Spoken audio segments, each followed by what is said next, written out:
Welcome to food ഇൻഷി. നമ്മൾ കുറച്ച് നെയ്യപ്പം പൊരിച്ചെടുത്താലോ? അതിന് വേണ്ടിയിട്ട് ഇതേ 1 കപ്പ് പച്ചരി വെള്ളത്തിലിട്ട് കുതിർത്തിയെടുത്തിട്ടുണ്ട്. 4-5 മണിക്കൂർ വെള്ളത്തിലിട്ട് വെച്ച് കുതിർത്തിയെടുത്തതാണ്. പിന്നെ കുറച്ച് ശർക്കര, ഇതൊന്ന് പാനി ഉണ്ടാക്കിയെടുക്കാം. അടുപ്പത്ത് വെച്ചിട്ട് ഒന്ന് ഉരുക്കിയെടുക്കാം. ഇതൊന്ന് ചൂടാറിയതിന് ശേഷം നമുക്ക് അരി അരച്ചെടുക്കാം. ഈ പച്ചരി നമുക്ക് അരച്ചെടുക്കാം. മിക്സിൻ്റെ ജാറിലേക്ക് ഇട്ട് കൊടുത്തിട്ടുണ്ട്. ഈ ശർക്കര ഉരുക്കിയെടുത്തിട്ടുണ്ടല്ലോ, അങ്ങനെ വെള്ളം പോലെ തന്നെ ഉരുക്കിയെടുക്കണേ. ഇത് അരച്ചെടുക്കാം.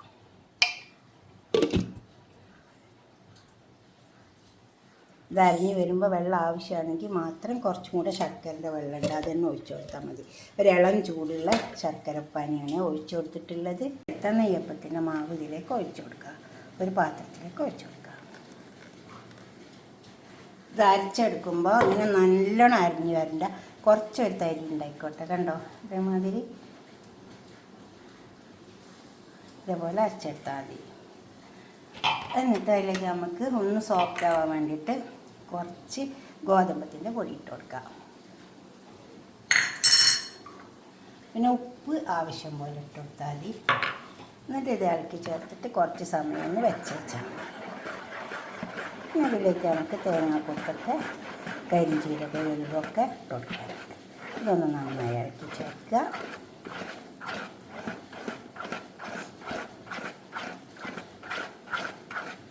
അരി അരക്കുമ്പോൾ തന്നെ വേണമെങ്കിൽ ഗോതമ്പ് ഇട്ട് കൊടുക്കട്ടോ. ഞാൻ ഇട്ട് കൊടുക്കില്ല. ഇങ്ങനെ ഒന്ന് ഇളക്കി നല്ലോണം ഒന്ന് ഇളക്കി ചേർത്തെടുത്താൽ മതി. അപ്പോൾ തന്നെ കട്ടപ്പൊന്ന് പൊയ്ക്കോളും. കുറച്ച് സമയം ഒന്ന് മൂടി വെച്ച് കൊടുത്താൽ മതി.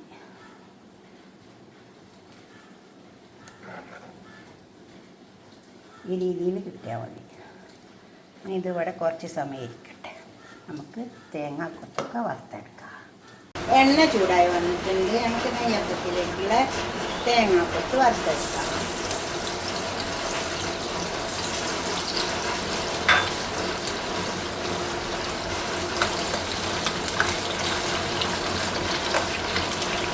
തേങ്ങ വറുന്നിട്ട് ഇതിങ്ങോട്ട് കോരിയെടുക്കാം.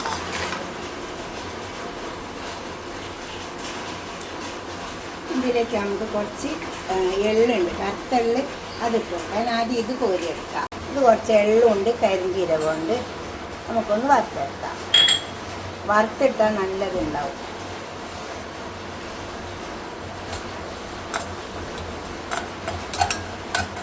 അത് വറുന്നിട്ട് നമുക്ക് ഇതിലേക്ക് ഇട്ട് കൊടുക്കാം.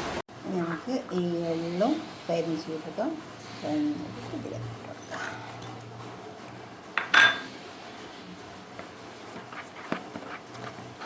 നന്നായി ഇളക്കി ചേർക്കാം.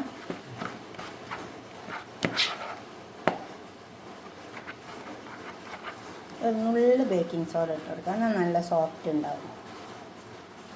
നുള്ളിട്ടാൽ മതി. ഒരു 1/4 ടീസ്പൂൺ. പണ്ടൊക്കെ പപ്പടം ചേർക്കും.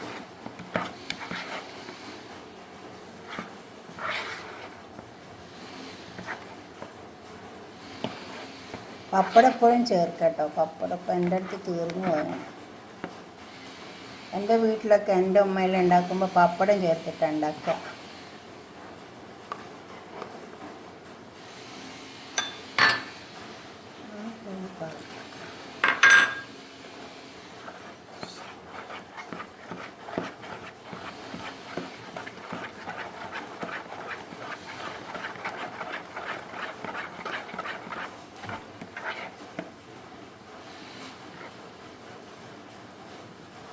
നമുക്കിത് കടായിലേക്ക് ഒഴിച്ച് കൊടുക്കാം. ഓയിൽ ചൂടായി വന്നിട്ടുണ്ട്. നമുക്കിതിലേക്ക് പാർന്ന് വെക്കാം.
എണ്ണ കുറച്ച് മുകളിലോട്ടൊന്ന് ഇങ്ങനെ ആക്കി കൊടുത്താൽ മതി. ഇങ്ങനെ വെന്ത് വരും.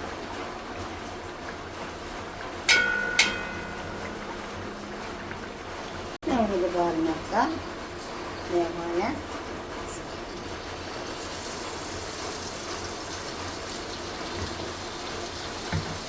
അങ്ങനെ ഒഴിച്ച് കൊടുത്താൽ മതി. അത് പൊന്തി വരുമ്പോൾ ഒന്ന് തട്ടി കൊടുത്താൽ മതി. എന്താ ഇതുപോലെ പൊന്തി വരും. അപ്പോൾ ഒന്ന് തട്ടി കൊടുത്താൽ മതി.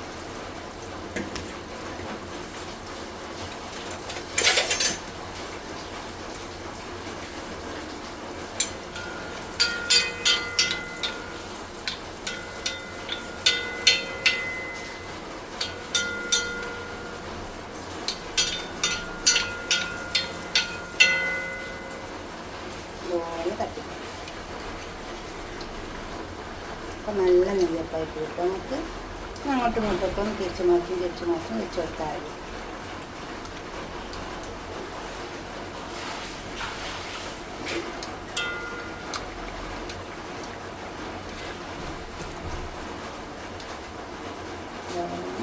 തിരിച്ചു മറിച്ചും വെച്ച് കൊടുക്കാം.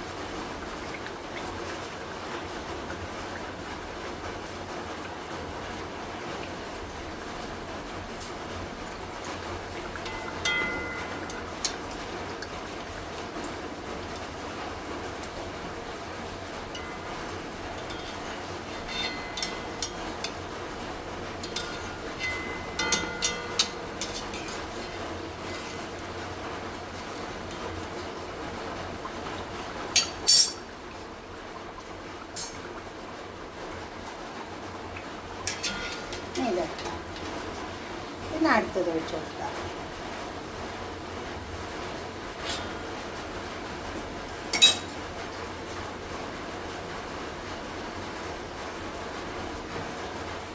അതുപോലെ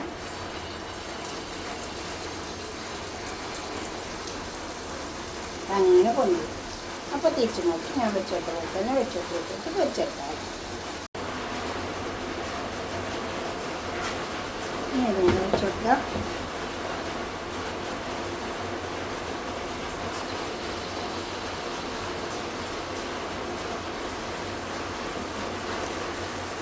ഇനി അതും പൊന്തിയൊക്കെ നല്ലോണം പൊന്തുന്നുണ്ട്.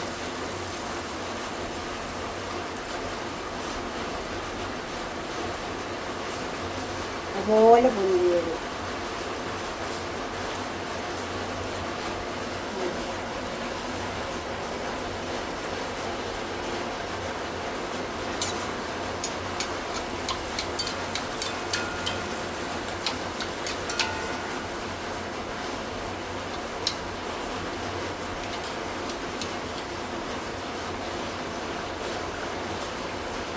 അതിനൊക്കെ നെയ്യപ്പം പൊരിച്ചൊക്കെ ഇവിടെ പൊടിഞ്ഞ് വെച്ചിട്ടുണ്ട്.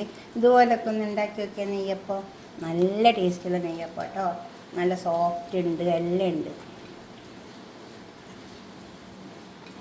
ഇതേപോലെ അരി പൊടിച്ചിട്ടുണ്ടാക്കുമ്പോൾ, അരി അരച്ചിട്ടുണ്ടാക്കുമ്പോൾ എൻ്റെ ഉമ്മ എല്ലാം മണ്ടുണ്ടാക്കുമ്പോൾ എങ്ങനെയാണെന്ന് വെച്ചാൽ പപ്പടം കൂട്ടി കൊടുക്കും. അപ്പോൾ നല്ല നെയ്യപ്പയിക്കാരോ.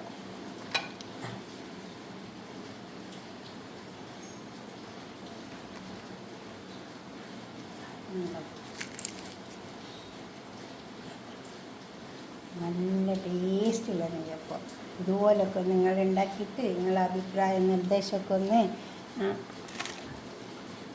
കമൻറ്റ് ബോക്സിൽ അറിയിക്കുക. ലൈക്ക് ചെയ്യുക, അതുപോലെ തന്നെ ഷെയർ ചെയ്യുക. നല്ല ടേസ്റ്റ് ഉണ്ട് കേട്ടോ. ഓക്കെ, അടുത്തൊരു വീഡിയോ ആയിട്ട് നമുക്ക് പിന്നെ കാണാം. ബൈ.